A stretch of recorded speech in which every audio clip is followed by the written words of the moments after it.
Oke, kita mulai aja kali ya. Ini udah jam 1, sembari nunggu yang lainnya.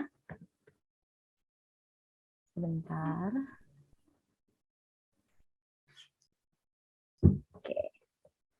Selamat siang semuanya. Apa kabar nih? Sehat-sehat ya, semoga ya.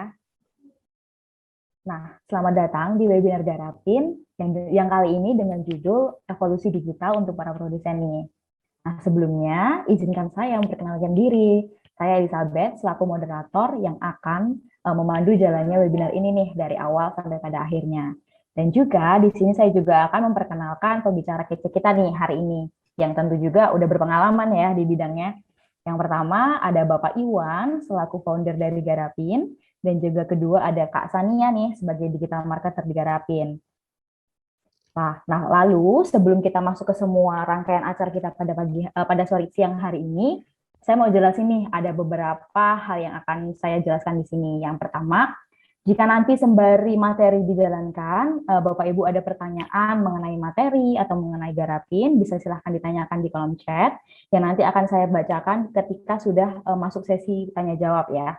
Lalu yang kedua, nah nanti kita akan ada hadiah GoPay nih bagi Bapak Ibu yang beruntung, bagi Bapak Ibu yang penanya yang beruntung, dan akan kita hubungi nanti setelah webinar ini selesai, dan juga kita akan membagikan sertifikat bagi semua peserta. Namun ada syaratnya nih bagi yang baik itu yang dapat GoPay ataupun yang dapat sertifikat. Syaratnya apa nih? Syaratnya harus mengisi form kehadiran yang akan saya bagikan linknya nanti di akhir webinar ini, gitu ya.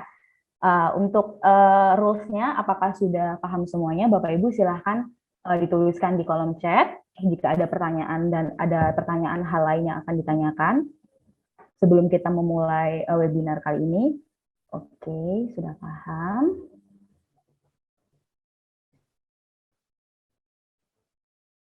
Oke, baik. Kalau gitu kita mulai aja ya. Nah, yang pertama materinya akan disampaikan nih sama Kak Sania mengenai digital marketer. Oke, silahkan Kak Sania.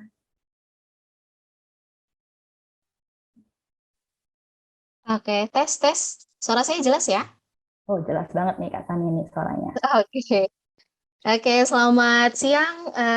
Ini saya nyebutnya apa ya, Bapak-bapak dan Ibu-ibu atau mungkin teman-teman semuanya.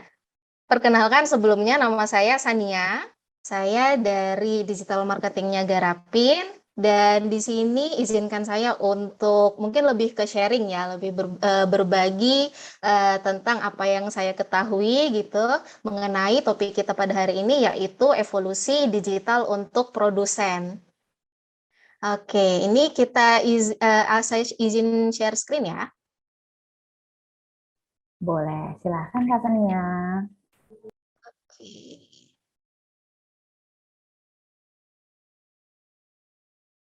Ups. Oke, udah kelihatan share screen-nya?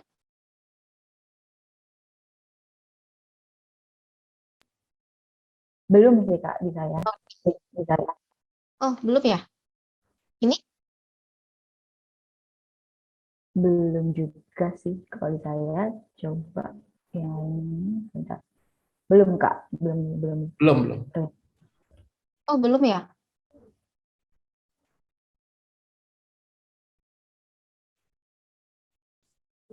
Oke. Oke, sudah Kak, sudah.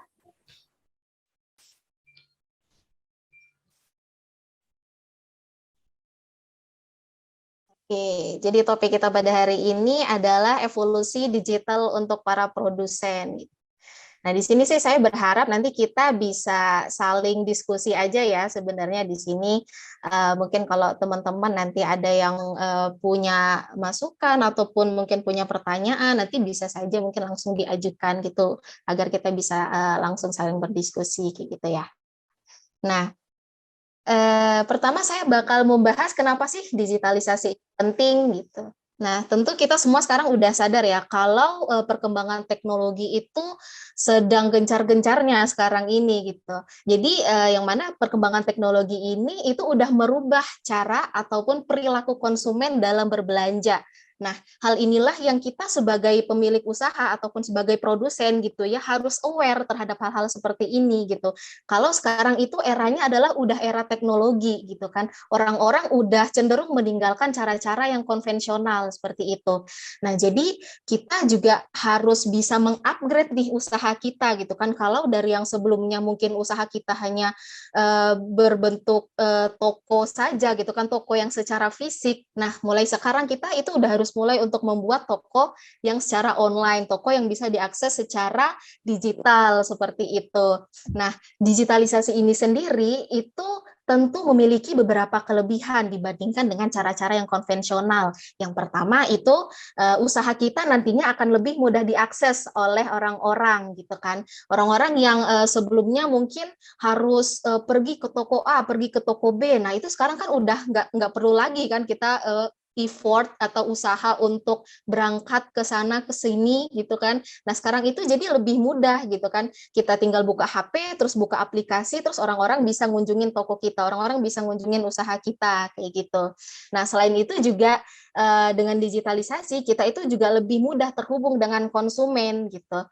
Kalau yang biasanya seperti tadi gitu, orang-orang kalau misalnya ingin bertanya sesuatu atau ingin mengkomunikasikan sesuatu dengan kita gitu kan sebagai pemilik usaha, itu mereka harus datang ke toko gitu kan. Akan tetapi kan kalau misalnya usaha kita udah go digital, semuanya kita bisa akses by phone gitu kan. Kita bisa mengkomunikasikan segala sesuatu lewat HP, lewat telepon gitu kan, lewat ketikan terus tinggal kirim set udah selesai gitu. Nah, jadi dengan melakukan go digital itu semuanya juga jadi lebih mudah untuk berkomunikasi seperti itu. Nah, selain itu juga dengan melakukan digitalisasi, pemasaran dari usaha kita itu bisa menjadi lebih luas. Nah, dengan go digital kita juga bisa mendatangkan customer dari berbagai daerah nih. Misalnya kita punya usaha yang base-nya itu di Jakarta kan. Nah, nggak menutup kemungkinan dengan kita melakukan go digital nantinya usaha kita itu akan didatangi oleh customer dari daerah Sumatera, dari daerah Kalimantan, dari daerah Sulawesi, kayak gitu ya. Jadi dengan melakukan go digital ini juga bakal memperluas jangkauan pemasaran kita, seperti itu bisa dibilang. Nah, selanjutnya kita masuk nih ke evolusi platform digital. Nah, jadi di sini kita bakal membahas nih apa aja sih platform-platform yang digunakan dari zaman dulu mungkin ya sampai sekarang dalam konteks berjualan gitu kan. Platform apa saja sih yang biasa digunakan? Nah, yang pertama itu mungkin pendahulunya adalah website ya. Nah, website ini dulu paling banyak digunakan oleh para pemilik usaha gitu. Jadi orang-orang yang mungkin baru punya usaha dulu mikirnya adalah buat bikin website gitu kan. Karena melalui website mereka bisa menuliskan mengenai profil usaha mereka gitu, profil perusahaan mereka gitu kan. Nah, ini sejalan dengan peran dari website itu sendiri gitu kan. Yang pertama itu adalah meningkatkan kredibilitas. Nah, jadi kan dengan kita menuliskan profil usaha kita melalui website, itu orang-orang bisa mendapat gambaran gitu tentang usaha kita. Oh, ini usahanya udah punya website nih, berarti mereka serius nih menggarap usahanya gitu kan. Nah, jadi dari situ nanti orang-orang bisa lebih percaya, bisa lebih yakin gitu untuk melakukan melakukan transaksi di usaha kita seperti itu. Nah, selain itu juga dengan mempunyai website kita itu bisa memudahkan pencarian informasi. Jadi orang-orang nantinya kalau misalnya mau mencari barang A, mau mencari barang B, nah mereka itu tinggal search aja gitu kan di Google misalnya. Search mereka mau cari barang apa gitu. Nah, nanti dari situ juga usaha kita kan bisa muncul gitu kan di pencarian mereka kayak gitu. Atau misalnya si calon customer ingin mencari informasi tentang usaha kita, ya mereka bisa juga tinggal langsung cari gitu kan di internet tentang usaha kita. Nah, nanti muncul tuh website kita yang menyajikan informasi tentang profil perusahaan kita gitu. Nah, selain itu juga peran website bagi pemilik usaha itu adalah memperluas jaringan ya. Sebetulnya mirip dengan yang sebelumnya saya jelaskan gitu ya, memperluas jaringan di sini artinya yang memungkinkan nanti usaha kita itu diketahui oleh orang-orang dari seluruh penjuru daerah gitu kan, nggak hanya yang ada di daerah kita saja gitu kan, tapi orang-orang dari seluruh Indonesia pun bisa mengakses website kita gitu kan, dan dari situ memungkinkan orang-orang untuk tahu nih terhadap usaha kita kayak gitu. Nah, akan tetapi di sini tentu website juga punya beberapa kelemahan ya. Salah satunya adalah biaya website itu tidak murah gitu, karena untuk biaya domainnya, biaya hostingnya, dan juga biaya perawatannya itu membutuhkan biaya gitu. Nah, sehingga ini yang menjadi salah satu kelemahan dari si website. Nah, selanjutnya itu di website itu kita harus juga memiliki SEO yang baik. Nah, mungkin istilah SEO ini masih terdengar asing ya, karena memang ini baru booming di beberapa waktu belakangan gitu istilah SEO.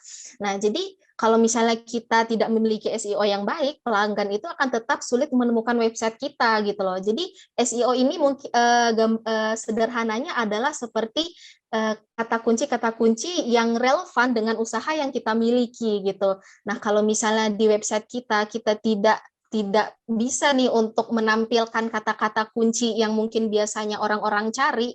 Nah, nanti pada akhirnya usaha kita, website yang kita punya itu juga akan sulit gitu loh untuk ditemukan oleh orang-orang. Nah, jadi makanya kalau misalnya kita punya website, nah itu kita juga harus pinter tuh. Misalnya dalam membuat profil perusahaan kita harus pinter nih mencari atau memasukkan kata-kata kunci apa sih yang biasanya orang-orang cari gitu kan, agar nantinya ketika misalnya orang mencari kata kunci tertentu, usaha kita itu bisa muncul di pencarian mereka kayak gitu. Nah, selain itu juga kalau di website itu tidak aman untuk melakukan transaksi gitu kan. Ini kan kita berbicara konteks berjualan online gitu kan. Nah, website ini bukan platform yang tepat untuk melakukan transaksi. Karena apa? Kita kalau misalnya mau beli barang melalui website, itu kan otomatis kita harus mentransferkan uang kita itu langsung ke rekening si penjualnya gitu kan, yang mana kita nggak tahu nih, ini si penjual benar-benar terpercaya nggak sih, apa ini orang nipu doang gitu kan, banyak ya case-case seperti itu. Nah, jadi kalau melalui website itu sebenarnya tidak ada yang menjembatani untuk transaksi seperti itu gitu. Jadi tidak aman kan kalau misalnya kita mau melakukan transaksi lewat website. Nah, ini mungkin sedikit kilas balik gitu ya. Mungkin teman-teman di sini pernah mendengar mengenai forum jual beli Kaskus nih. Ini dulu kan bentukannya juga seperti website ya, di mana di sini para penjual itu mereka memasarkan barangnya di forum jual beli Kaskus gitu kan, dan orang-orang yang ingin mencari suatu barang itu mereka larinya ke forum jual beli Kaskus gitu kan. Nah, memang orang-orang dulu banyak nih yang berjualan di forum jual beli Kaskus gitu kan. Even mereka mungkin udah punya website sendiri pun mereka masih berjualan di Kaskus gitu kan, karena memang dari fitur dari pengunjung si Kaskusnya ini sendiri itu mereka lebih besar gitu loh. Jadi emang orang-orang itu taunya emang sama Kaskus gitu kan. Jadi orang-orang apa-apa misalnya mau jualan, mau beli itu pasti larinya ke Kaskus kayak gitu. Oke, lanjut selanjutnya itu ke media sosial gitu. Nah, ini mungkin media sosial ini bisa dibilang versi upgrade-nya lagi nih dari website tadi kan. Memang media sosial ini itu kan pada awalnya untuk apa ya, berfungsi untuk menghubungkan berbagai lapisan masyarakat lah ibaratnya gitu kan. Nah, tapi seiring berjalannya waktu, fungsi media sosial ini tuh udah berubah, udah berevolusi menjadi tempat berbisnis bagi para pelaku usaha gitu. Nah, kenapa media sosial ini menjadi tren di kalangan pelaku usaha gitu kan? Karena pertama media sosial ini adalah media yang ramah budget gitu untuk pebisnis pemula. Jadi biasanya orang-orang sekarang kalau misalnya buka usaha itu pasti mereka berpikirnya adalah untuk membuat media sosial terlebih dahulu gitu kan. Jadi mereka nggak kepikiran lagi nih mungkin untuk membuat website, karena memang kan untuk membuat website itu kita perlu budget lagi tuh untuk membuat website gitu kan. Nah, jadi lebih baik orang-orang mungkin sekarang berpikirnya adalah untuk membuat media sosial mereka gitu kan, membuat media sosial untuk bisnis mereka seperti itu. Nah, di sini ada beberapa peran media sosial ya bagi para produsen atau pemilik usaha gitu. Nah, yang pertama itu media sosial bisa digunakan untuk riset pasar. Nah, kita sebagai pemilik usaha itu kan pasti punya yang namanya target pasar gitu ya. Siapa aja sih target-target customer kita gitu. Nah, di media sosial ini kita bisa menganalisa target pasar kita gitu. Nah, kalau sekarang media sosial itu kan udah canggih ya, udah banyak banget namanya tools-tools yang ada di media sosial kan. Mungkin teman-teman pernah mendengar yang namanya Facebook Insight, Instagram Insight seperti itu. Kalau di Twitter itu kalau nggak salah namanya Twitter Counter gitu kan. Nah, tools-tools seperti itu nantinya bisa kita gunakan nih untuk menganalisis target pasar kita kayak gitu. Nah, selanjutnya, media sosial ini juga berperan untuk meningkatkan customer engagement. Nah, customer engagement itu apa sih? Gitu. Nah, customer engagement itu semacam hubungan atau interaksi yang kita bangun melalui media sosial kita gitu. Nah, jadi memang salah satu fungsi media sosial itu adalah untuk membangun hubungan dengan para calon customer kita gitu kan, dengan para followers kita gitu. Nah, membangun hubungannya melalui apa? Ya melalui konten yang kita buat gitu. Nah, jadi untuk membangun engagement yang baik, kita juga harus membuat konten-konten yang baik juga. Nah, kita bisa memanfaatkan berbagai fitur yang ada di media sosial kan seperti fitur Instagram Story, Instagram Feed gitu. Nah, di situ kita bisa mengupload mungkin berbagai produk yang kita punya gitu kan melalui media sosial. Nah, akan tetapi nih kalau di kalau di Instagram, kalau di media sosial itu kan biasanya orang-orang itu terlalu berfokus untuk mengupload produk-produk mereka gitu kan. Nah, akan tetapi sebenarnya kan yang dibutuhkan oleh para followers atau oleh calon customer kita itu kan nggak melulu tentang informasi produk kita gitu loh. Nah, jadi dari sini juga kita harus lebih kreatif nih sebagai pemilik usaha untuk menyajikan konten-konten kira-kira konten apa sih yang lebih menarik gitu kan untuk calon customer kita ini gitu. Nah, biasanya orang-orang itu juga lebih tertarik dengan konten-konten yang insightful, yang memberikan insight baru, pengetahuan baru untuk mereka gitu kan. Konten-konten yang bisa memberikan manfaat gitu loh untuk mereka. Nah, makanya bisa dibilang orang-orang itu sebenarnya nggak terlalu tertarik dengan konten-konten tentang produk kita gitu loh. Nah, contohnya saja misal saya nih sebagai produsen frozen food gitu kan, produsen frozen food. Nah, jadi sebaiknya saya ketika membangun media sosial itu saya tidak melulu mengupload mengenai produk frozen food yang saya punya gitu loh. Jadi saya juga harus bisa memvariasikan konten itu seperti misalnya saya membuat konten tentang gimana sih cara mengolah frozen food yang baik dan benar, atau gimana sih cara menyimpan frozen food yang baik itu seperti apa. Nah, itu kita bisa memvariasikan konten-konten yang seperti itu untuk meningkatkan customer engagement di media sosial kita gitu kan. Nah, selain itu juga media sosial itu merupakan platform promosi yang efektif. Karena dengan kita melakukan promosi melalui media sosial, kita itu bisa lebih menekan budget promosi kita. Nah, dibandingkan dengan kita melakukan promosi secara konvensional gitu ya, misalnya melalui memasang iklan di televisi, memasang iklan di surat kabar, itu kan budgetnya besar sekali gitu kan, bisa puluhan juta bahkan ratusan juta gitu sekali beriklan gitu kan. Berbeda dengan ketika kita promosi di media sosial. Nah, itu kan sekarang udah ada tuh yang namanya fitur ads Instagram, Facebook Instagram, maksudnya Facebook advertising gitu kan. Nah, kita bisa memanfaatkan fitur-fitur itu untuk melakukan promosi. Nah, itu biasanya budgetnya itu bahkan start from 10.000 aja gitu, kita udah bisa beriklan di Instagram Ads, di Facebook Ads, seperti itu. Dan juga dengan beriklan secara digital melalui media sosial ini, kita itu bisa mendapatkan impact yang lebih besar, kayak gitu. Karena jangkauan online itu kan besar banget tuh, jadi ya kita bisa menjangkau bahkan sampai ke seluruh Indonesia gitu kan, untuk memasarkan usaha kita. Nah, akan tetapi juga yang perlu diperhatikan di sini impact yang saya maksud itu nggak melulu soal profit, nggak melulu soal keuntungan gitu ya. Akan tetapi impact di sini lebih ke arah bagaimana orang-orang itu tahu dengan usaha kita gitu loh.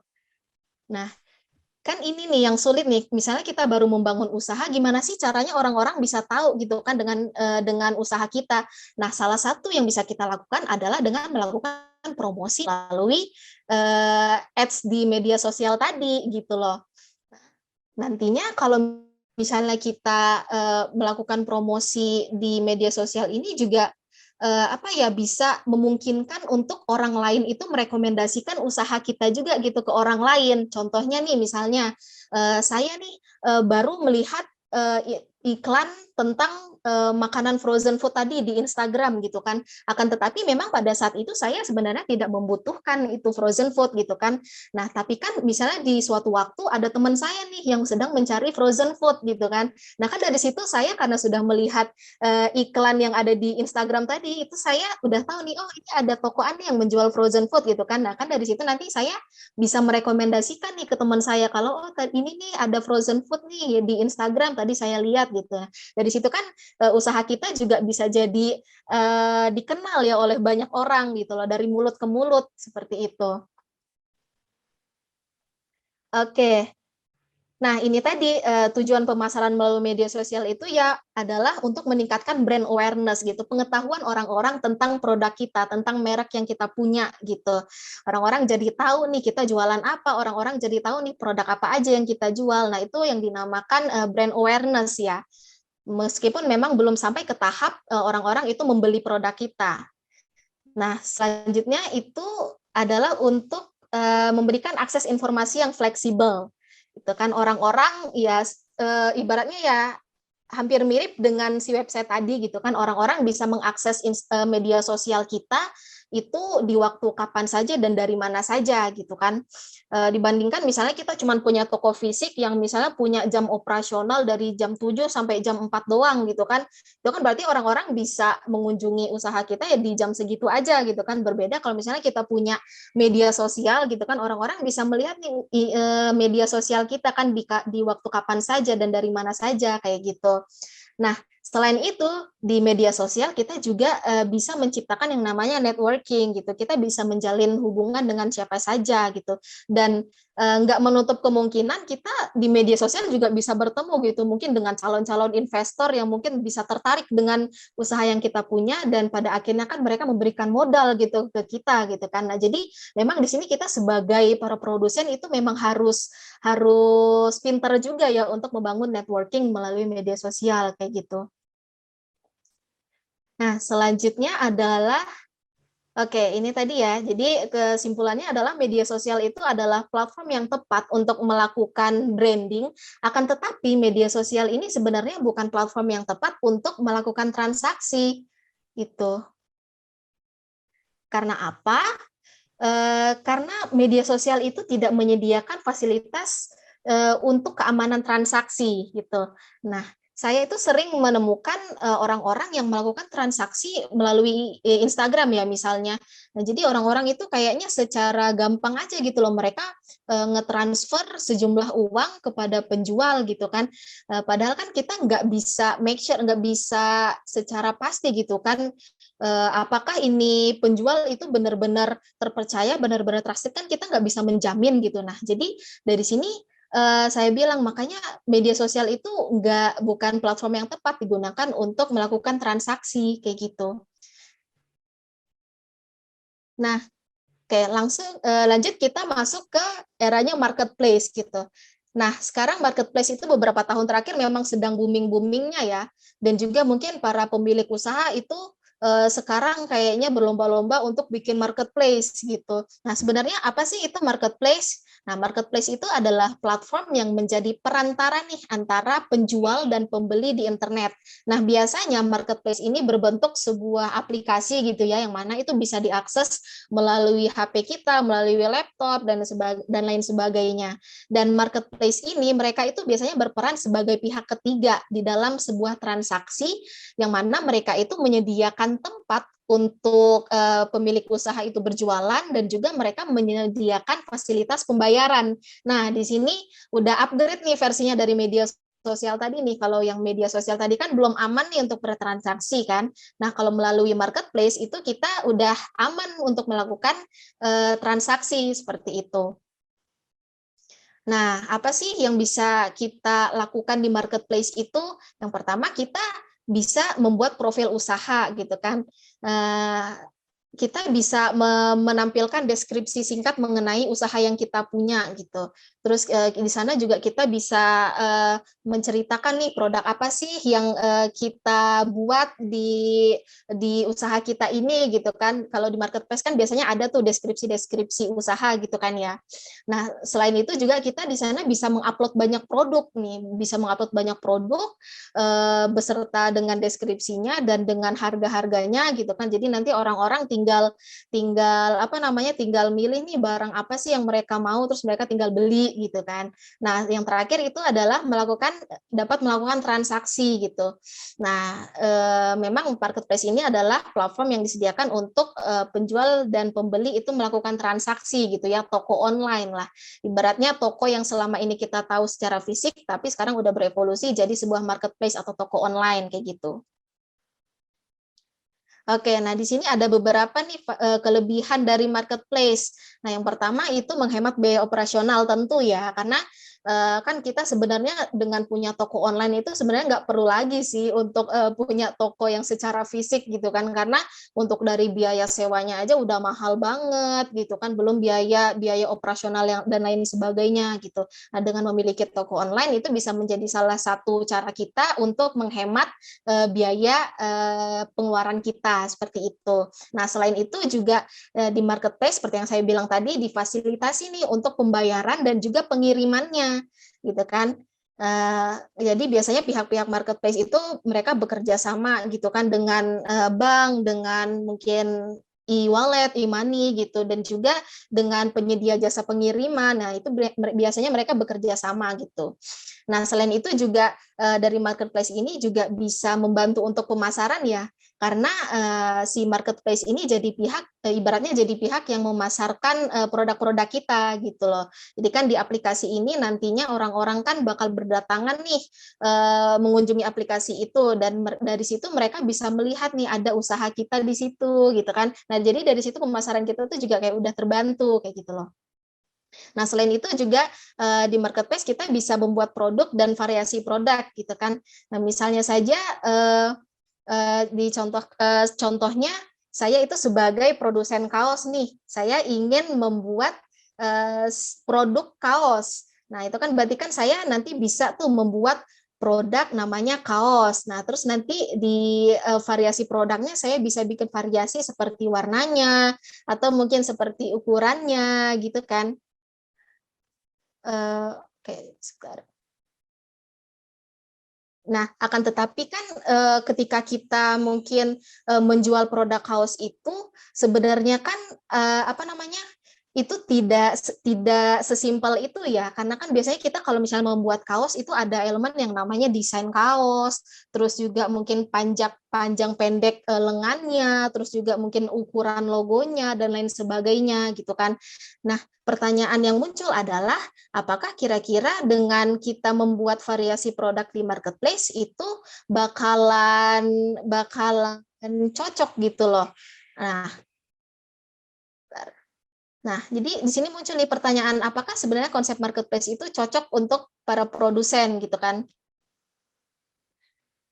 Nah, di sini saya mencoba membandingkan gitu.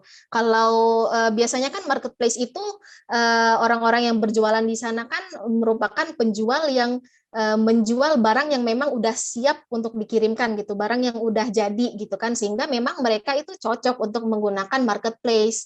Nah, bagaimana kalau misalnya yang saya contohkan tadi seperti produsen kaos gitu kan, atau produsen apa gitu, mereka kan menjual barang yang belum ada fisiknya, karena mereka kan harus memproduksi barang yang sesuai dengan permintaan customer gitu, sesuai request customer gitu kan.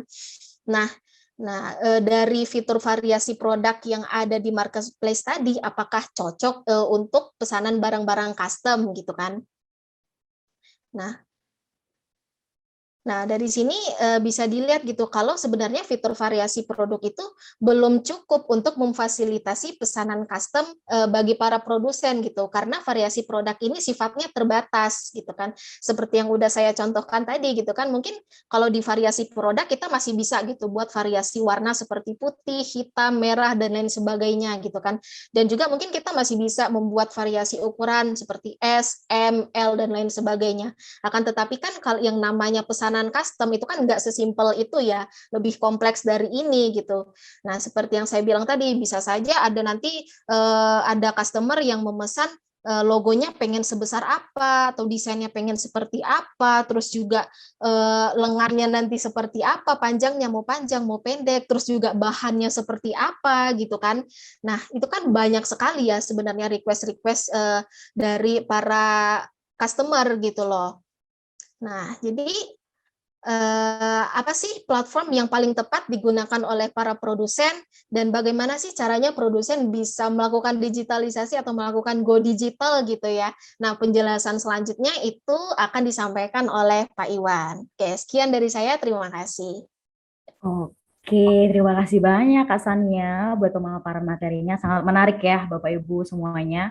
Karena sekarang itu memang benar-benar sudah zamannya digital. Kalau kita sebagai produsen tidak mau go digital, tentu kita akan ketinggalan gitu ya. Tapi balik lagi nih, platform apa sih yang cocok buat produsen gitu kan? Apakah saya cocok di marketplace atau kalau saya cocok di platform-platform lain gitu ya. Nah, nih Kak Sania, banyak nih yang penasaran dan banyak pertanyaan nih buat Kak Sania. Oke, yang pertama saya bacakan ya. Ini dari sebentar dari Kak Dasep Cahyana nih.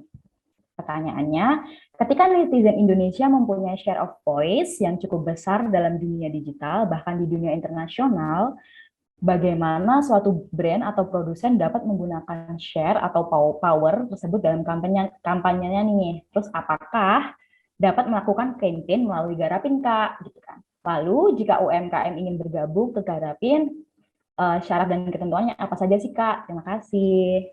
Oke. Boleh silakan langsung Oke, dijawab, Kak Tania. Oke, tadi berarti pertanyaannya tentang gimana kita caranya untuk agar si followers kita itu bisa nge-share konten gitu ya maksudnya ya? Iya, jadi kayak kita sebagai produsen itu kita bisa menggunakan share power kita gitu dalam kampanye. Mungkin untuk Kak Dasep bisa di-unmute dulu supaya bisa ada interaksi lebih lanjut dengan Kak Sania. Halo, Oke, oke. apakah bisa? Jadi Oke. ya. Nah, jadi salah satu yang bisa kita lakukan gitu kan, misalnya tadi melalui media sosial seperti yang udah saya terangkan tadi ya sebelumnya.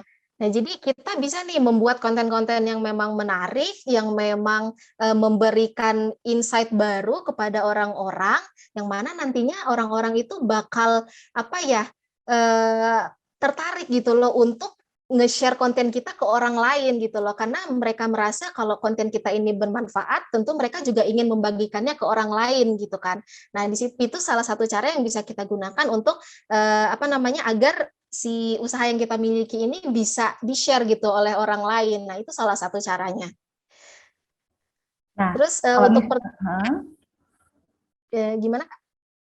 terus kalau misalnya digarapin bisa nih nggak Kak buat konten atau hanya cukup share, cukup sebagai media penjualan aja nih Kak gitu.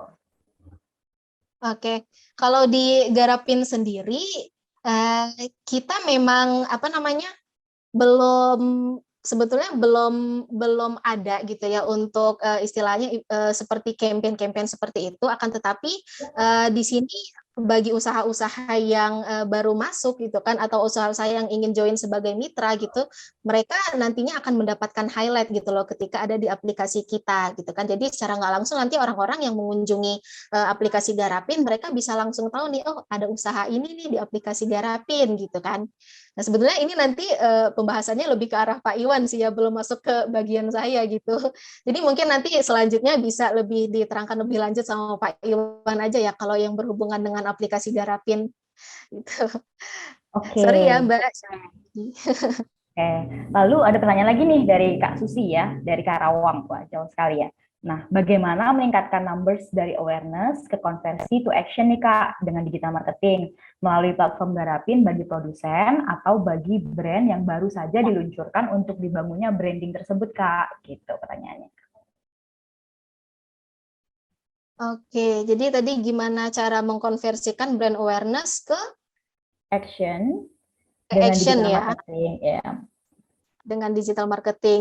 Nah, salah satu yang bisa digunakan lagi-lagi itu melalui media sosial ya. Kalau di media sosial kan tadi saya sempat menjelaskan ada yang namanya tools advertising, itu yang namanya Instagram Ads atau Facebook Ads. Nah, itu bisa kita gunakan nih untuk meningkatkan brand awareness usaha kita gitu loh. Jadi kita bisa nih menampilkan iklan-iklan yang menggambarkan tentang usaha kita gitu loh. Kayak eh, misalnya tadi kan contoh usahanya adalah frozen food gitu ya. Nah, kita bisa membuat iklan-iklan seperti nggak mau ribet gitu kan. Ayo ayo apa namanya? Beli frozen food aja gitu. Nah, kita bisa menampilkan iklan-iklan seperti itu melalui media sosial agar nantinya orang-orang itu bisa tahu nih gitu kan dengan usaha kita gitu kan, dari situ orang-orang jadi ada gitu loh pengetahuannya tentang usaha kita kayak gitu. Nah, itu salah satu yang bisa digunakan adalah fitur dari Instagram Ads atau Facebook Ads gitu kan. Nah, jadi kan ketika mereka nanti udah dapat nih advertising kita gitu kan di mereka, nah dari situ kan nanti mereka ada timbul minat juga nih, misalnya mereka sewaktu-waktu butuh frozen food gitu kan. Nah, mereka karena udah melihat iklan tadi itu kan mereka jadi udah tahu nih ada bahwa kita itu menjual frozen food tadi gitu kan. Jadi sewaktu-waktu mereka butuh, nah mereka bisa membeli di toko kita kayak gitu. Nah, itu sih melalui Instagram Ads atau juga Facebook Ads. Oke, terima kasih untuk Kak Sania. Satu pertanyaan lagi kali ya untuk Kak Sania. Nah, ini dari Kak Mary nih. Bagaimana sih tipsnya dalam memaintain konten sosial media biar kita bisa lihat trafficnya nih, apakah bagus hasilnya untuk usaha kita. Nah, itu gimana sih Kak caranya? Oke, kalau untuk melihat itu mungkin dinamakan insight ya. Nah, jadi sebenarnya setiap konten yang kita upload di media sosial itu ada yang namanya insight atau capaian dari setiap konten kita gitu. Nah, tapi memang syaratnya untuk melihat insight ini itu kita harus merubah Instagram kita ke Instagram bisnis gitu. Nah, jadi dari situ nanti setiap konten yang kita upload itu ada insight-nya gitu, seperti misalnya nanti likes-nya berapa, komennya berapa, share-nya berapa, yang nge-save-nya berapa, jangkauannya berapa gitu kan, yang melihatnya berapa gitu. Nah, dari situ kita bisa tahu kayak gitu. Dari insight sosial media itu di Instagram ada, di Facebook pun juga ada gitu kan. Nah, Oh, terus tadi sorry apalagi pertanyaannya? eh, udah sih Kak, itu aja udah kejawab sih kayaknya. Oke, itu Ya. ya. Oke. Jadi Oke. bisa bisa memperhatikan fitur insight yang ada di Instagram ataupun juga Facebook gitu ya. Oke, terima kasih Kak Sania untuk pemaparan materinya yang begitu menarik. Dan juga sudah menjawab beberapa pertanyaan yang sudah saya bacakan dari audiens kita ya. Nah, ini ada satu pertanyaan yang mungkin bisa dijawab oleh Bapak Iwan dari Rizky Output Cafe ya. Nah, ini pertanyaannya, di masa pandemi ini pengguna medsos sangat besar sekali untuk meningkatkan bisnis kita, terutama juga pengguna website. Bagaimana tips meningkatkan keamanan website agar bisnis kita aman dari serangan hacker nih, gitu. Oke, thank you buat pertanyaannya. Jadi gini, kalau memang untuk mengamankan satu website itu sebenarnya cost-nya itu mahal sekali, gitu. Cara yang paling mudah untuk sebagai UMKM untuk bisa mengamankan website-nya sebenarnya kalian bisa mulai masuk ke dalam cloud computing. Cloud computing itu kalau jadi sekarang itu ada di Google Cloud, ada di Amazon Web Service, ya kan? Atau di Alibaba Cloud, kayak begitu modelnya. Tetapi maintain-nya itu mahal. Yang maksud saya mahal itu ada pertama adalah cost servernya sendiri mahal, kemudian cost security layer-nya juga mahal. Jadi memang untuk hal itu memang apalagi yang berhubungan dengan security itu mahal, apalagi nanti ditambah dengan penambahan sertifikat-sertifikat tertentu. Apabila misalkan pengen aman sekali, misalkan kita harus apply sertifikat ISO 27001 misalkan. Nah, itu ada trainingnya dan segala macam kayak begitu. Memang mahal. Balik lagi implementasi itu tidak mudah, susah dan mahal. Tetapi kalau untuk first-nya mungkin bisa dicoba lewat cloud computing, tetapi yang lengkap ya, termasuk dengan security layer yang ada. Itu sih kalau jawaban saya. Oke, terima kasih Pak Iwan untuk jawaban untuk Kak Rizky ya. Nah, selanjutnya nih kita akan masuk ke sesi selanjutnya, penjelasan lebih lengkap lagi mengenai apa sih itu Garapin dan apa saja kelebihannya, bagaimana fitur-fiturnya, mungkin akan dijelaskan lebih lanjut oleh Pak Iwan. Untuk Pak Iwan, silahkan, waktu dan tempat saya persilahkan. Oke, terima kasih buat waktunya. Terima kasih buat introduksinya untuk Sabet. Oke, saya melanjutkan dari apa yang tadi Sania sudah jelaskan mengenai digital marketing dan bagaimana kemudian implementasinya ke dalam dunia nyata khususnya untuk produsen. Oke, mungkin saya akan sebentar ya, saya akan share dulu. Ada beberapa yang salah. Oke, share.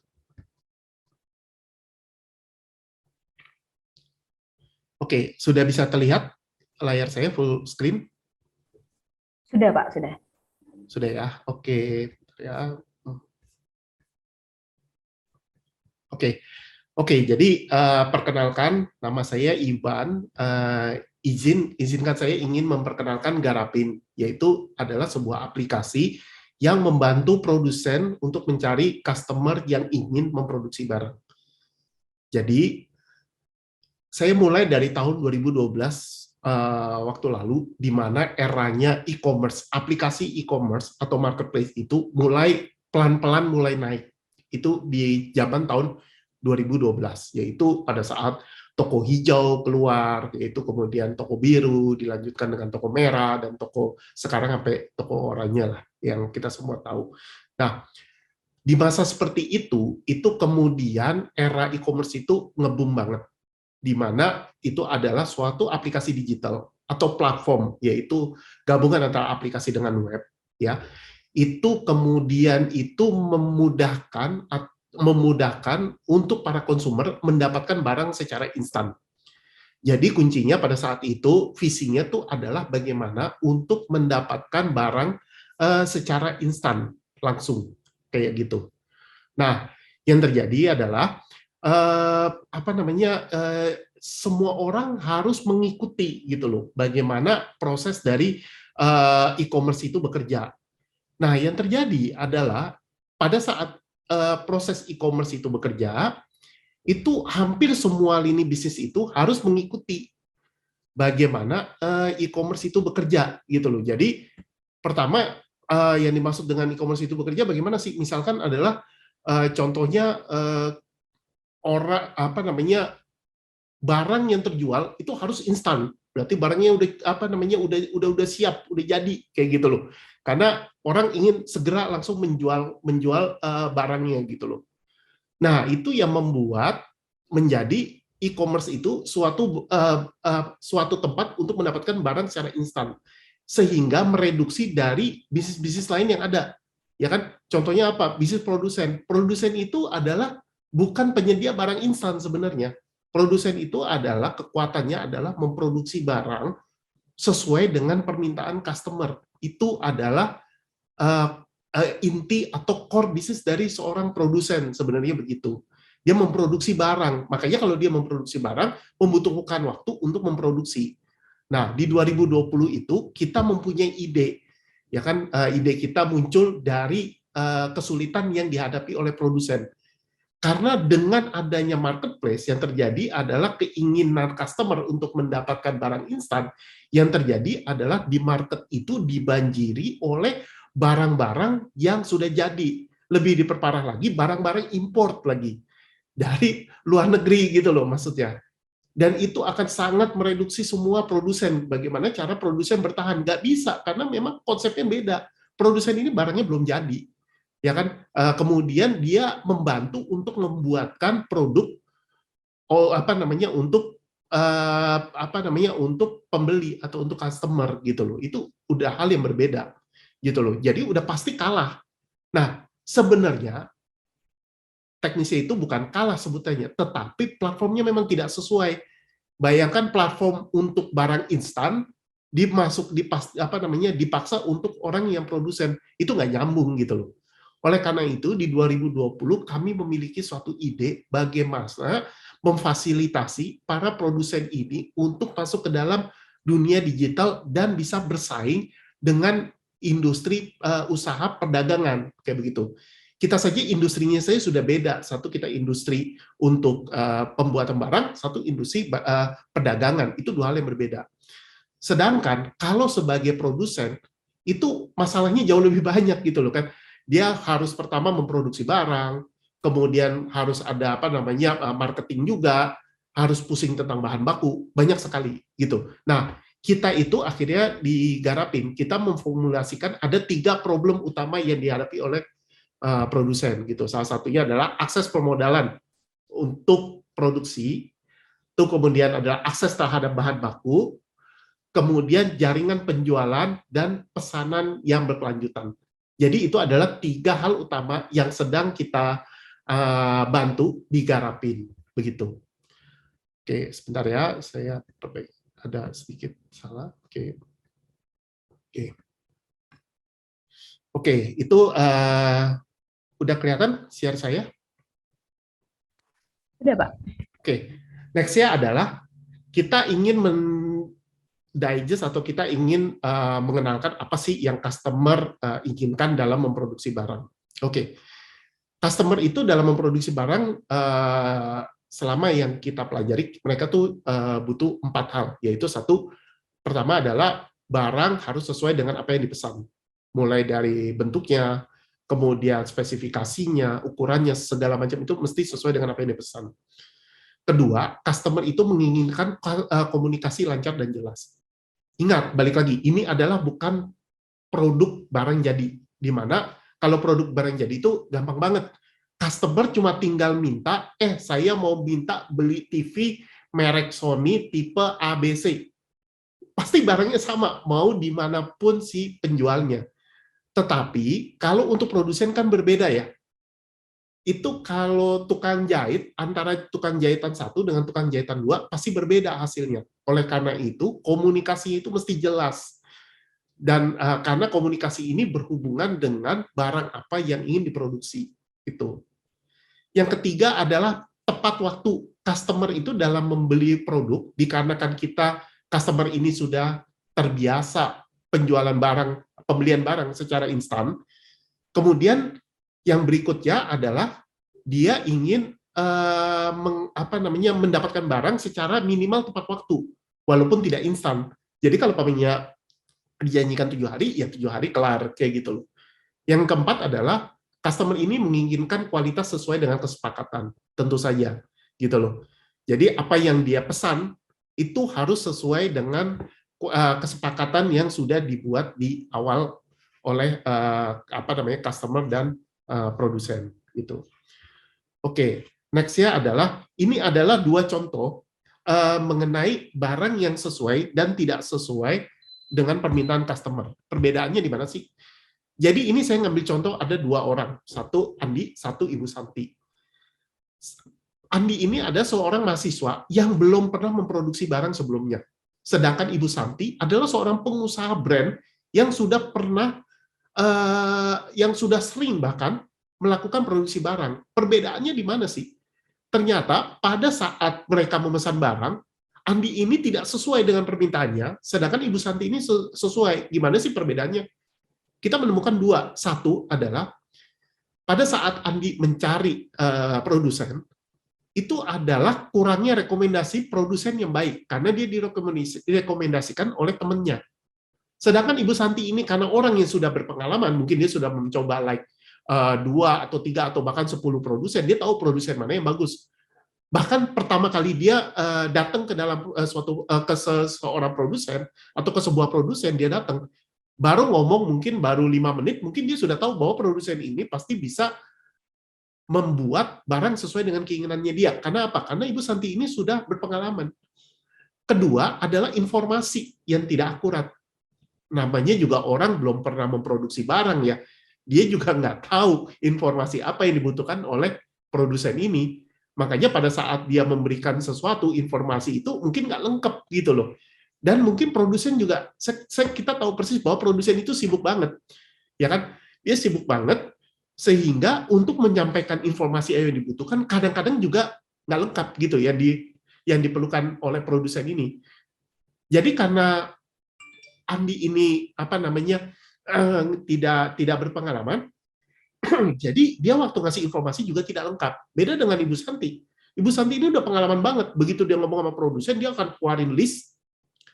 Ini loh barang yang saya mau, ini spesifikasinya begini, ukurannya begini, bahan materialnya begini, segala macam. Terus habis itu sablonnya begini, warnanya sekian. Itu udah jelas banget. Jadi produsen itu begitu ngelihat, dia langsung mengerjakan. Karena tugasnya produsen itu sebenarnya bukan informasi, tetapi lebih pengerjaannya terus gitu loh. Nah, itu yang menjadi gap antara seorang yang belum pernah memproduksi dan seseorang yang sudah sering memproduksi barang. Oke, ketiga. Kenapa hal itu bisa terjadi? Dari kami melihatnya ada dua hal. Satu, ada informasi tentang profil produsen yang terbatas. Jadi itu menyebabkan orang-orang baru itu nggak tahu tentang produksi Bapak dan Ibu sekalian. Kedua, ada spesifikasi barang yang kurang jelas. Saya tahu persis bahwa Bapak dan Ibu itu terlalu sibuk sekali untuk memberikan informasi, untuk menginfokan informasi apa yang Bapak Ibu butuhkan kepada calon customer. Karena terlalu banyaknya pekerjaan yang Bapak Ibu sudah lakukan, yang harus dilakukan. Oleh karena itu, Garapin akan mencoba memperbaiki dua masalah ini untuk membantu Bapak Ibu. Pertama adalah menjual tentang apa produknya. Yang kedua tuh adalah memberikan spesifikasi barang yang sesuai dengan kebutuhan Bapak dan Ibu. Gitu.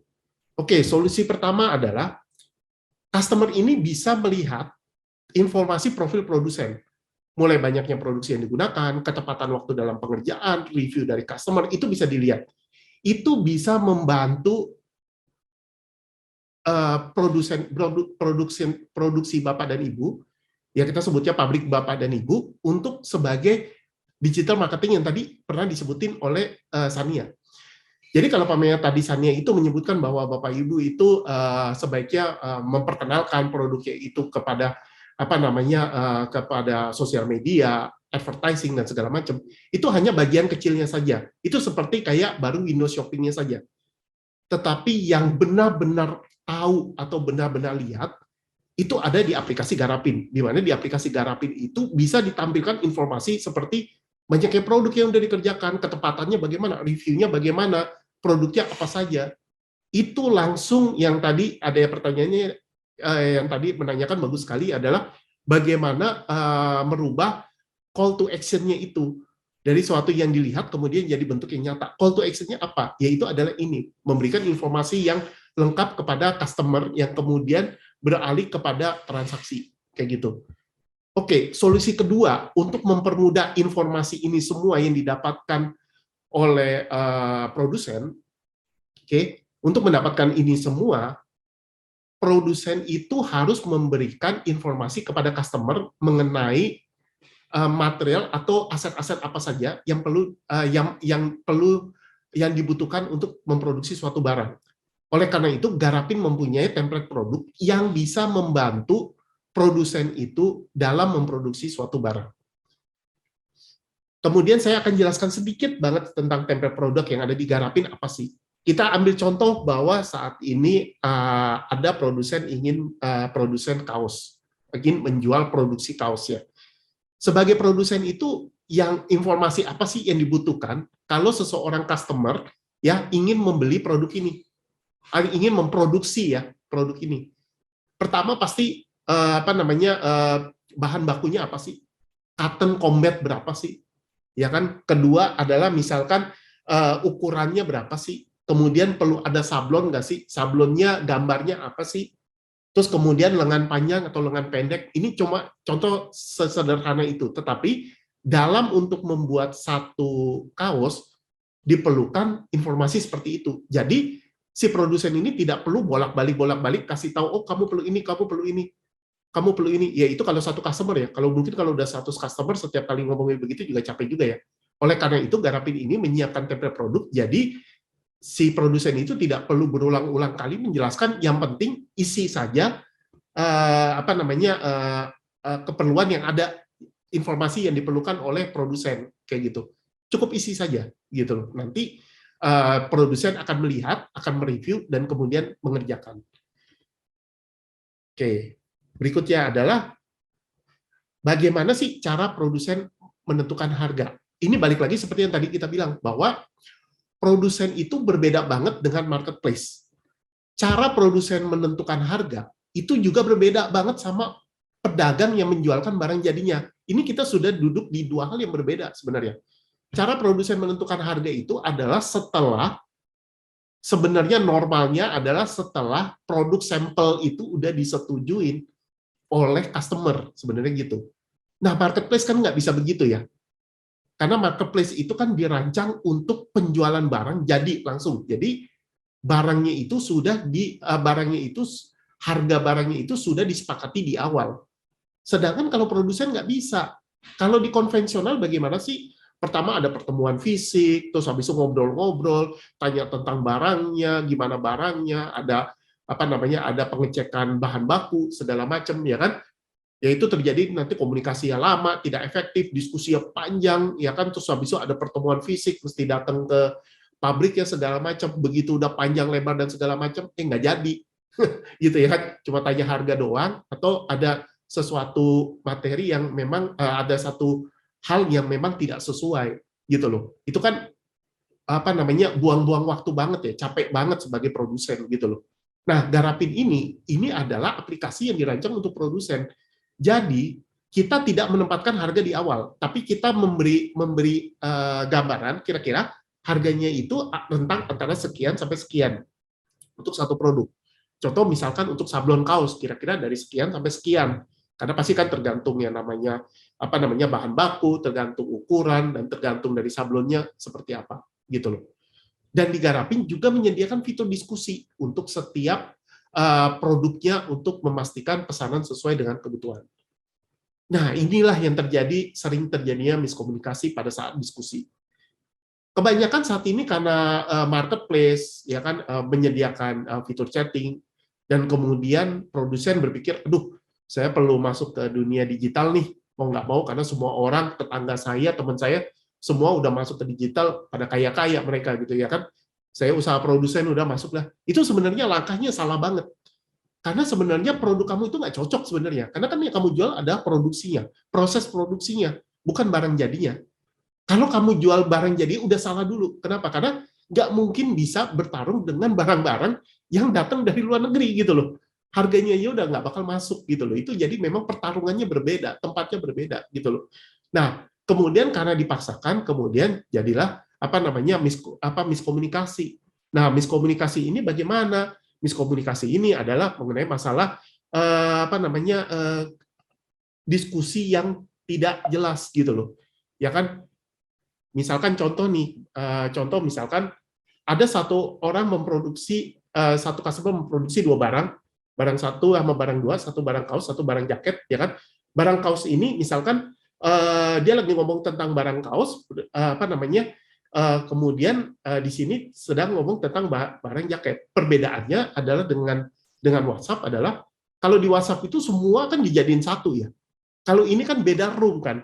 Kita lagi ngomongin bahan kaos, kita lagi ngomongin produksi barang kaos, yang satu kita lagi ngomongin produksi barang jaket gitu. Jadi dua hal yang berbeda gitu loh maksudnya. Gitu. Oke, next ya.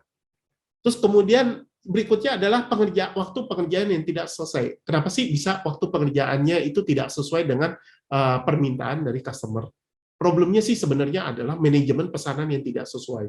Di Garapin ini kita membantu untuk memanage pesanan supaya para pemilik usaha itu tahu berapa banyak sih pesanan yang lagi diproses, berapa banyak sih penawaran yang masuk.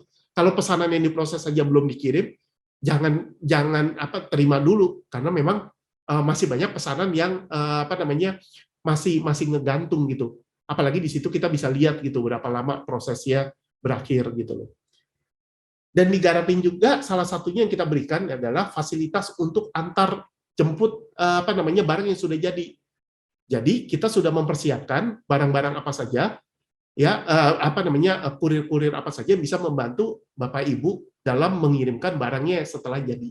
Kayak gitu. Langsung ke tempatnya Ibu, Bapak Ibu. Oke. Next-nya adalah siapa sih customer yang bisa kita jangkau. Saya cuma kasih tahu sedikit bahwa perkembangan di Garapin sampai hari ini, dari pertama kali kita berdiri, Di November 2020 kita mengalami peningkatan 105% dari total jumlah jumlah user yang ada di Garapin. Di Desember 2020 kita meningkat 242% dari November sendiri gitu. Ini mengatakan bahwa sebenarnya bahwa Garapin ini usernya itu makin lama makin naik gitu loh. Jadi ini anggapnya ada seperti mall baru, ya kan, yang kemudian pelanggannya udah mulai datang. Jadi ini tempat yang tepat banget nih kalau nanti Bapak Ibu menaruh produksinya itu di Garapin. Nextnya itu adalah jumlah potensial saat ini yang saya bisa kasih tahu bahwa di Indonesia ini jumlah penjual di e-commerce atau di toko online atau di marketplace saat ini ada 11.700.000. Jadi saya mau kasih tahu bahwa customer Bapak Ibu sebagian besar adalah penjual dari marketplace yang ingin memproduksi barang, gitu. Oke, dari sampai sini ini adalah penjelasan saya mengenai Garapin. Semoga bisa menjelaskan keingintahuan Bapak Ibu semua tentang Garapin. Saya mengajak para produsen yuk bergabung bersama di Garapin untuk meningkatkan penjualan di Garapin dan meningkatkan penjualan di Garapin. Terima kasih semuanya. Wah, terima kasih Pak Iwan untuk pemaparan materinya yang begitu menarik ya. Apalagi buat para produsen nih yang bingung gimana sih caranya memasarkan produknya, gimana caranya kita bisa dapat customer yang potensial dan sesuai gitu ya. Karena kalau kita tilik ke belakang lagi, kalau kita lihat kalau kita mau masuk ke marketplace nih, kayaknya agak susah ya kalau kita masuk ke marketplace, soalnya ada beberapa fitur nih yang nggak bisa gitu kan. Apalagi customer saya pengennya misalkan kaos lengan pendek, lengan panjang, kan kalau misalkan di marketplace agak susah ya. Wah, ada inovasi baru nih, Garapin bisa nih memfasilitasi kita semua di sini gitu ya. Nah ini Pak Iwan, ada beberapa pertanyaan nih Pak yang menarik menurut saya ya. Yang pertama nih, ada dari Kak Dede Hendarlan ya. Nah, apakah aplikasi Garapin bisa bersaing dengan marketplace Pak? Seperti Shopee, Tokopedia, dan lain-lain. Lalu bagaimana kita produsen bisa eksis dengan persaingan harga yang ketat di marketplace sendiri, Pak? Gitu pertanyaannya. Oke, thank you buat pertanyaannya. Jadi gini, kalau pamannya apakah Garapin bisa bersaing di marketplace? Balik lagi adalah, Garapin sendiri adalah bukan aplikasi marketplace seperti toko online itu. Seperti yang tadi saya ceritakan adalah penjual dari marketplace, itu sebenarnya customer-nya Garapin. Kebalikannya seperti itu. Karena mereka menjual, karena apa yang kalian produksi kemudian akan dijual oleh orang-orang yang ada di marketplace. Itu tujuannya, gitu loh. Kira-kira seperti itu sih, Sabet. Gitu. Oke, terima kasih untuk jawabannya, Pak Iwan. Lalu ada pertanyaan lagi nih dari Kak Manli ya. Bagaimana Garapin menjamin keamanan data dan info usernya nih, Pak? Lalu apakah ada pelatihan khusus dari Garapin untuk membantu para pelaku UMKM yang baru terjun ke dunia online? Oke, kalau pelatihan khusus mengenai penggunaan Garapin tentu ada. Kita kalau nggak salah setiap minggu ya, Sabet ya, ada pelatihan yang bisa kita adakan gitu. Nah, bagaimana dengan keamanan online? Balik lagi seperti yang tadi saya jelaskan di depan adalah sebenarnya strategi saat ini untuk membuat website demi penjualan produk itu sebenarnya seperti mempertanyakan apakah saat ini waktu yang tepat kalau kita semua pengen jadi YouTuber gitu loh. Apakah waktu yang tepat di mana saat ini banyak banget YouTuber besar sudah bermunculan di mana-mana gitu loh. Jadi kalau pamannya saat ini kita membuat website bisa nggak? Bisa, tetapi waktunya akan jauh lebih panjang dan total cost untuk produksinya atau untuk pembuatannya itu akan jauh lebih mahal dibandingkan zaman dulu kita buat. Karena pertama adalah sekarang masalah keamanan jauh lebih kompleks. Gitu loh. Sangat-sangat kompleks banget di mana kamu mesti mempersiapkan semua keamanannya itu di depan. Dan itu mahal di depan gitu loh maksudnya. Gitu loh. Dan itu bukan hanya mahal di depan tetapi per bulan itu kita harus maintain gitu loh. Nah, bagaimana keamanannya Garapin? Garapin itu dibuat memang dari dasarnya atas layernya juga security kita sudah pikirkan sebelumnya. Karena Garapin itu adalah sebuah aplikasi, sebuah perusahaan yang menyediakan aplikasi untuk produsen. Oleh karena itu, segala macam lini keamanan, terus kemudian compliance, itu juga pasti kita ikutin. Kenapa? Karena kita memang bisnis atau usahanya adalah untuk memprovide platform digital. Berbeda dengan Bapak Ibu, kalau misalkan Bapak Ibu itu adalah pedagang atau Bapak Ibu itu adalah produsen, tetapi kemudian ingin beralih ke digital, kemudian ingin membuat satu produk digital sendiri, itu seperti mempunyai dua perusahaan, gitu loh. Malah mungkin perusahaan digital, ya, investasinya akan jauh lebih mahal, gitu loh. Jadi ngapain daripada Bapak Ibu membuang investasinya ke digital ini, lebih baik memperbesar usahanya, gitu loh.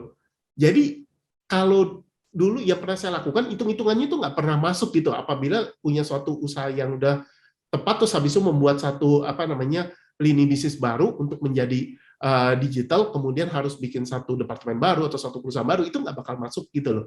Jadi lebih baik menggunakan platform yang sudah ada, karena memang dari situ kita memang udah atur yang namanya keamanan, terus habis itu kita undang user untuk masuk, ya kan, itu nggak murah gitu loh.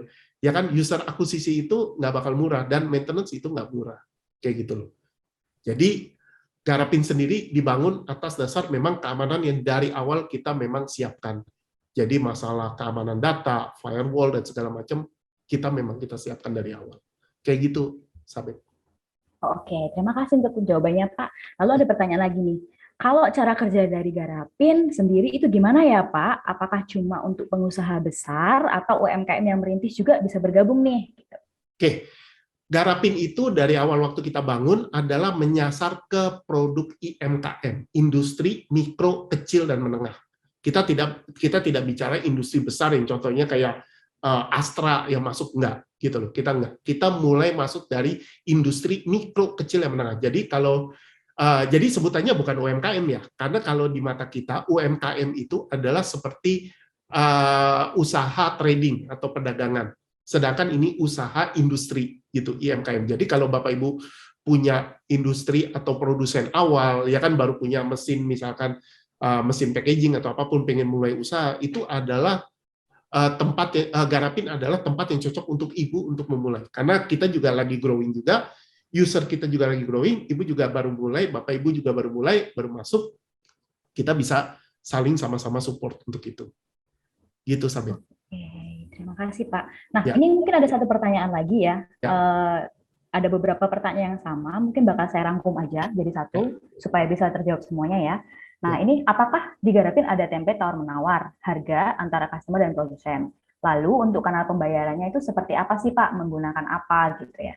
Lalu ada lagi satu lagi, kalau misalkan ini hanya untuk produsen aja ya, Pak? Kalau misalkan saya punya jadi reseller gitu, boleh nggak sih, Pak, join di Garapin? Pertanyaannya, Pak. Oke, pertama masalah pembayaran ya tadi ya. Mungkin nanti tolong dipandu ya, Sabit, kalau saya lupa ya. Pertama, kalau masalah pembayaran, saat ini pembayaran ini kita bisa lewat virtual account, BCA, Mandiri, BNI, sama satu lagi BRI. Ya kan? Kedepannya kita akan membuka kanal pembayaran yang lebih luas, kayak e-wallet dan segala macam. Itu sebenarnya udah siap, tetapi kita masih menahan untuk melihat kira-kira kesiapan dari sistem keamanannya juga. Kayak gitu. Jadi kita pada saat kita deployment juga kita nggak sembarangan gitu. Nah, kedua masalah apa ya, Sabit? Tawar-menawar harga, Pak, antara customer sama produsen. Bisa nggak sih gitu? Apa ada template sendiri gitu? Betul. Jadi untuk tawar-menawar, balik lagi karena memang kita menyediakan aplikasi untuk produsen, jadi kita tahu persis bahwa pasti akan ada diskusi tentang harga gitu. Ya kita sebutnya tawar-menawar lah gitu. Tentu saja yang bisa dilakukan adalah di Garapin itu adalah produsen itu bisa mengganti harganya sesuai dengan harga yang sesuai, kayak gitu loh. Jadi tawar-menawar itu semuanya itu dilakukan lewat chatting, ya kan? Kemudian nanti kalau sudah mendapatkan harga yang tepat, yang cocok, nanti untuk order tersebut bisa disesuaikan harganya tanpa merubah harga di aplikasi utamanya yang di luar, kayak gitu. Ini berbeda banget ya sama marketplace, di mana kalau marketplace pada saat perubahan harga tentu semua orang bisa ngelihat gitu harga itu dari just gitu loh. Kalau ini enggak, memang khusus hanya untuk per transaksi itu gitu loh. Dan kalau join di Garapin juga gratis. Saat ini kita menggratiskan, nggak ada biaya apapun di Garapin.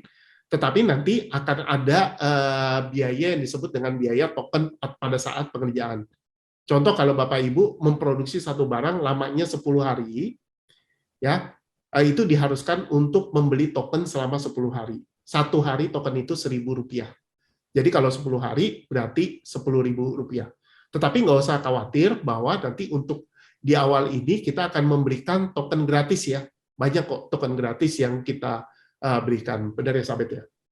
Iya, betul sekali. Oke. Oke. Sepertinya udah beberapa pertanyaan terjawab ya buat teman-teman semua, teman-teman produsen. Nah, ini ada yang menarik nih dari Garapin ya. Nah, kalau misalkan teman-teman tertarik nih buat join ke Garapin, nah kita ada training nih sebagai mitra Garapin. Di training itu bakal ada apa aja sih? Kita bakal jelasin bagaimana caranya kita menggunakan fitur-fitur di Garapin. Kita akan pandu dari nol ya, Pak Iwan, betul ya? Betul. Nah, kita akan pandu di situ dan ini secara gratis ya, Bapak Ibu semuanya. Kita semua bisa join dan ini akan dilaksanakan pada hari Jumat tanggal 4 Februari 2022 jam 2 siang. Nah, untuk pendaftarannya bisa didaftarkan di link yang tertera di layar Bapak Ibu semuanya atau bisa langsung hubungi saja kontak person yang ada di situ, boleh di CP1, boleh di CP2, silahkan. Nah, sekali lagi saya ingatkan, saya tekankan untuk mengikuti training ini gratis ya Bapak Ibu. Tadi ada beberapa pertanyaan sih Pak Iwan yang tanya kalau misalkan saya mau join nih di Garapin, ada workshopnya nggak sih buat ini dan itu ada biayanya nggak gitu ya. Nah, ini jawabannya ya Bapak Ibu ya. Kita ada training khusus buat mitra Garapin dan itu gratis gitu ya. Kita tidak memungut biaya apapun untuk training dan kita akan pandu dari nol, benar-benar dari nol bagaimana caranya supaya kita sama-sama enak nih gitu kan. Bapak Ibu bisa paham, kita juga bisa memberikan insight yang lebih nih buat Bapak Ibu semuanya gitu ya. Nah, untuk link kehadirannya sudah saya berikan di kolom chat, silahkan diisi. Nah, gunanya link kehadiran ini apa sih? Nah, link kehadiran ini seperti yang sudah saya jelaskan di awal tadi ya. Nah, link ini tuh kita pergunakan untuk kehadiran Bapak Ibu semua yang akan kita gunakan untuk memberikan saldo GoPay ya, untuk yang sudah bertanya dan pertanyaan-pertanyaan yang terpilih nanti kita akan hubungi melalui WhatsApp Bapak Ibu masing-masing. Lalu dan juga untuk sertifikat nih. Nah, jadi kalau ketika kita mengikuti webinar Garapin, kita memberikan sertifikat untuk Bapak Ibu semua yang nanti akan kita kirimkan melalui email masing-masing ya. Bisa dicek emailnya. Mungkin setelah webinar ini selesai, kita akan garap sertifikatnya dan akan kita segera kirimkan gitu ya. Apakah masih ada pertanyaan Bapak Ibu semuanya mengenai Garapin, mengenai training? Silahkan dituliskan di kolom chat. Saya tunggu. Sabet, ini ada satu lagi nih, ada pertanyaan tadi belum kejawab. Dari Pak Asep, untuk UMKM reseller, apakah bisa menjual produk di Garapin melalui template atau etalase produk di Garapin? Jawabannya bisa. Sebenarnya kita tidak membatasi siapapun untuk berjualan, tetapi yang kita pastikan tuh adalah selama bentuknya itu adalah produksi dan bisa di custom, itu adalah cocok untuk Garapin sebenarnya gitu. Jadi ingat, ini berbeda dengan marketplace ya sebenarnya, kayak begitu. Oke. Itu aja sih, Sabet. Terima kasih untuk tambahannya Pak Iwan. Jika rekan-rekan semuanya, Bapak Ibu masih ada yang ditanyakan mengenai training, mengenai hal-hal yang berkaitan dengan Garapin, silahkan hubungi CP yang tertera di layar Bapak Ibu semuanya ya. Kita akan dengan senang hati menjawab pertanyaan dari Bapak Ibu semua. Jika Bapak Ibu tertarik dengan bergabung dengan Garapin, silahkan hubungi kami. Kami akan menjawab setiap pertanyaan yang diberikan dan juga silahkan ikuti trainingnya. Kita bisa dapatkan benefitnya melalui mengikuti training, mengikuti webinar ini gitu ya. Jadi kita sama-sama enak gitu ya buat Bapak Ibu semuanya. Oke, terima kasih semuanya. Oh iya, kita mau foto dulu nih gitu ya. Kalau misalnya Bapak Ibu yang bisa open cam, silahkan open cam, nggak apa-apa. Kita mau foto untuk dokumentasi. Oke.